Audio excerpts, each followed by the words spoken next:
शक्तीपीठ महामार्गाचं समर्थन करता करता आमदार राजेश क्षीरसागर एवढे वाहवत गेले आणि नेमकं आपण काय बोलतोय काय नाही याचंही भान त्यांना राहिलेलं नाही। माझी 500 एकर जमीन असल्याचा आरोप त्यांनी केला। मी कोल्हापूर जिल्ह्याच्या बाहेर असल्यामुळे मला ते उशिरा समजलं।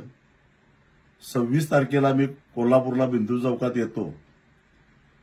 मी आतापर्यंत 5 निवडणुका लढवलेल्या आहेत आणि या 5ही निवडणुकीमध्ये माझ्या संपत्तीचं विवरणपत्र जोडलेलं आहे।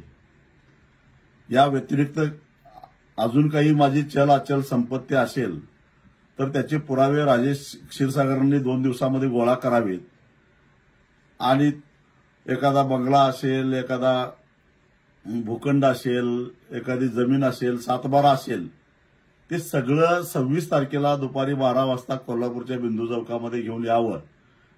मी येताना बक्षीसपत्र घेऊन येतो आणि त्याचे गट नंबर किंवा सर्वे नंबर टाकून राजेश क्षीरसागर यांनाच ते बक्षीस देऊन टाकतो।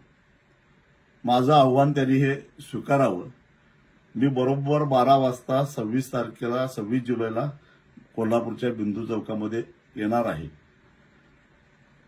आणि हे जर का त्यांना दाखवता आलं नाही तर राजेश क्षीरसागर यांनी आपली संपत्ती मला नको पण करवीर निवासिनी महालक्ष्मी अंबाबाईला दान करून करावी, त्याचा आपल्याला चांगल्या पद्धतीने विकास करता येईल एवढं आव्हान त्यांनी आता स्वीकारावं।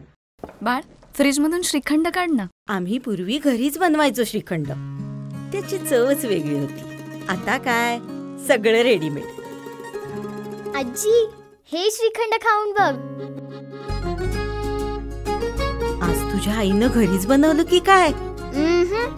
हे आहे गोकुळचं श्रीखंड। अगदी जिभेवर रेंगाळणार। जिभेवरच नाही तर मनावरही रेंगाळणार। गोकुळ श्रीखंड, मनावर रेंगाळणार।